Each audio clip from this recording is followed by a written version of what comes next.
they're very good at computers. So you have those two, but you will never be able to work if you are a bad architect and you're slow in the computers. That's the worst combination you can have. So you're either very fast at the computers, and you're someone who is using somebody else's vision and visualizing that vision, or you are the architect and you're using the computer to express yourself, which I think is the best part. So for me, it's very important that in this course, you practice constantly. And that's why the first two exams, it's pretty much, I'm giving you a timeline. And it can be a little bit stressing, but that's going to be really the rest of your life. You always have projects that you have to finish in a very limited amount of time, and you have to be part of a team. And if your contribution to that team is not to the same level as everybody else, you're always going to be the slowest chain. So it's very important that you practice to a level that's decent. So the way that I grade you in this course, it's not that you are extraordinary. It's just that you did your homeworks, that you've been practicing, and you are showing that you know how to do it. Okay, so that's all. I haven't found any other way, because you don't have a lot of time to practice either. So we use the class a lot for that purpose. Okay, so just quickly again, slabs. Make sure to understand that the first value here, you can see on the little icon, it's the thickness of the slab. And second, it's the finish, it's the top value. Question, if I cannot change the thickness, what happens? It's what? Linked. It's linked. In this case, we don't have the link option as well. Very, very good observation. We don't have it for the slab. If I cannot manipulate the thickness, what's going on? It's a composite. So it's a multiple layers of slabs. Okay? So just to know what a composite is basically, even though you are just maybe doing the first part of your project, you will be able to see that it's layered. Okay? Let me just get closer. You're going to see here. I'm going to remove the grid right now. So you see, it's already including the concrete, the level, and some tiling. So that's a single slab, and it's got interaction with different things. Just quickly, you don't have to do it right now. Actually, don't do it. That means that if I have maybe a wall, and the wall is made out of brick, let's say, that wall, it's made with a different material than the top. So it's going to interact in a very intelligent way. Most of the time, let's see if this is done properly. Okay, so you saw what happened. When I made the wall going down, and even if I make it into the concrete, in this case, it knows the concrete is more important than the actual brick. But it knows, because we have a library of materials, and brick, it's second to concrete, and then I have the leveling material and the tiling, it's third and fourth. So that means when they cross, brick is going to win over any finish. Okay?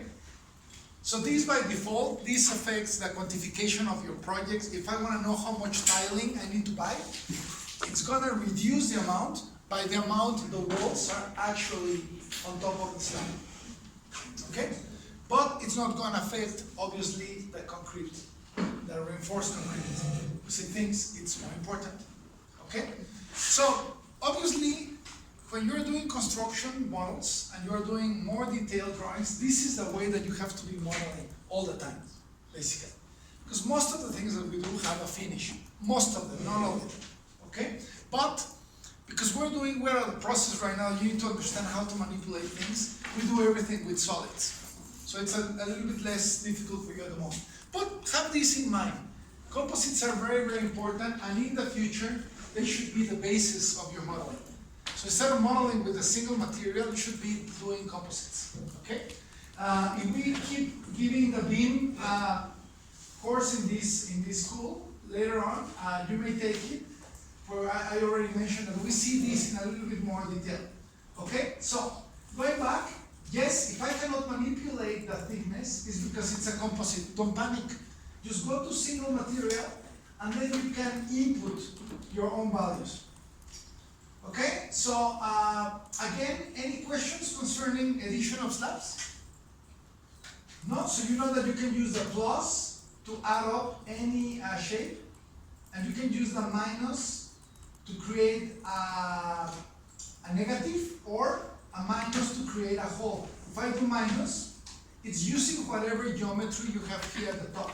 So if I have point by point, and I do point by point here, that minus understands that that's a hole.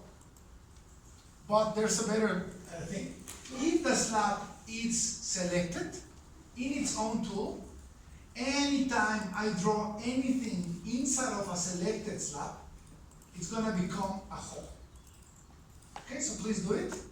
So do a small slab, select it, and you will see anything that I do on top can become a hole. And after you're done, make sure to see that the holes are just like slabs. I can drag a corner, I can go to the face of one of the holes and I can make it curve. I can do an offset on a hole. So everything that we've seen, it's also available for a hole. So please try to do it. I repeat the concept. Any single slab that you have that it's selected, it has to be selected. Anything you do inside becomes a hole. Okay, so please do it. And make sure that you can edit the holes, that you can curve it, that you can offset the hole. You can put one point on top of another point. So from a rectangle, you can go to a triangle.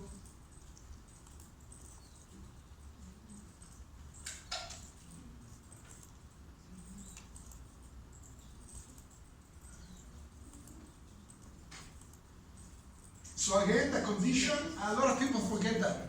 You need to select the slab to make Archicad understand that when you're gonna draw on top, it's gonna be a hole. If you draw a new slab on top of an existing slab, it's just gonna be two slabs. Okay, it doesn't understand it's gonna be a hole.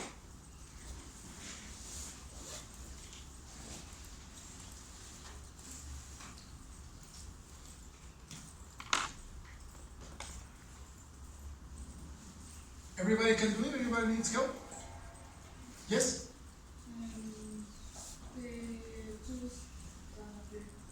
The what?